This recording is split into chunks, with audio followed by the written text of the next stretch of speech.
parents have to pay the school fee for the kid from kindergarten to college. There is no government assistance to help, like a family with education for children. So when you have 9 children, 50 children, 20 children, 12 children in the house, it's really challenging every September because that's when school starts. And I saw the pain my sisters who were taking care of us were going through. So I decided I'm gonna just focus on getting education. And that's where my strength came from, not to be like my mother, depending on a man, 100%. In doing that, to get all those notebook and that, some of my sister's boyfriend started also abusing me sexually. Then I decided I'm not gonna go there anymore if they send me to go get something, like to get rice or money. Going to church as a teenager, also I wasn't safe there, which was my only place where I was going and cry, where I needed help. I needed to pray, I needed to fast in order for me to get food for tomorrow. I needed to pray, I needed to fast in order for me to get a notebook. And just God to touch someone and give me a notebook and pay my tuition for that year.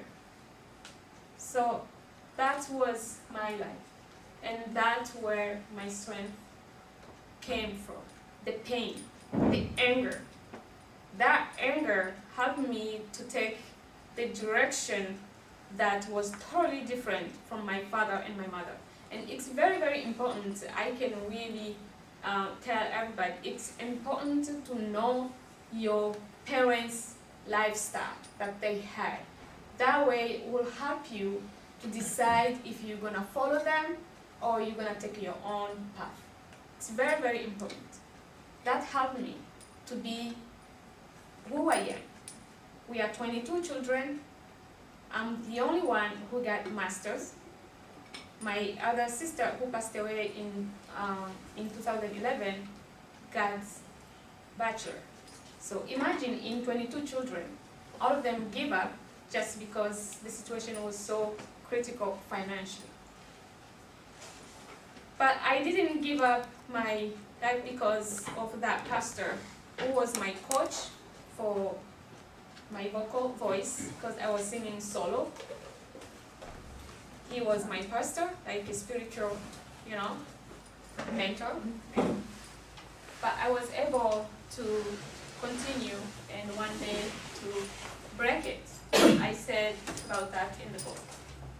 In school, when I was in high school, I was safe there because the Catholic school had some rules to protect, students from sexual behavior and also like the kind of corruption. But when I got to college, the professors, before they give you your grades when you are a girl, they want you to sleep with them.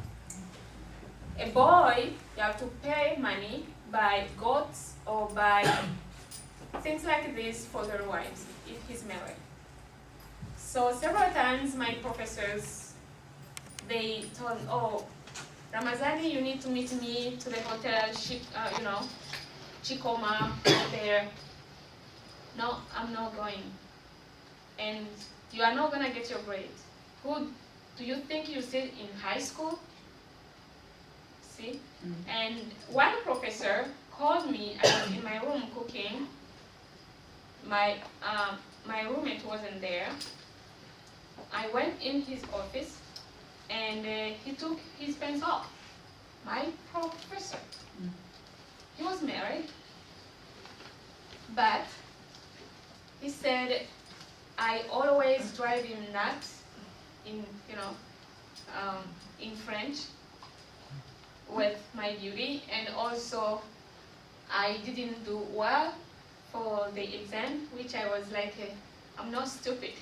I never failed since I started school. So can I see my paper so I can really know where I need to focus for the next project? It's like, no, you can't see it until you accept what I'm asking for. I said, no, I'm a Christian and I'm not stupid. I can't give my body to get grades. I cannot.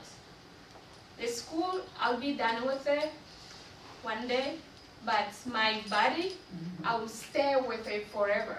And seeing the diploma, each time I'm gonna look at that diploma saying that, you know, I got it because I gave my duty to the professor, it's gonna be painful for me forever. So I am not. If you don't wanna show me my paper, then keep it. I struggled to fight with him, but I was able to get out because he locked the door and I was able to catch the key on the table and get out. And he was like, are you gonna leave me like this? To hell with you, you're gonna have to stay down. I left in tears. I went to the direction and to report it. Then the director of campus said, there's nothing I can do. You're not in high school anymore. Really? That's all you can say? That's it? I was in pain. So I don't have anyone to go to, you know, to get justice. This professor just called me in my room, you know, I don't have anything to do with him except he's just my professor. And now you're saying there's nothing you can do? I'm not in high school anymore. I'm just a kid here. I'm just coming from high school. But that's the reality of my country. There's no government to protect, you know, women or children against anything. There is not. And that has been for years. Not only today, but it's been since I know that we have a Mobutu on power. I accepted to fail for the first time in my life in school. I failed completely. Each class, professors was just looking for that. Other girls gave it. I said, I can't. And I accepted to fail. And then I kept my faith, said, God, one day you're gonna give me a chance to study in safe environment. And it took me time because that was 1990, 1991. In 2005, I was able to be at Southern New Hampshire University, and I studied and I finished my school in 2006.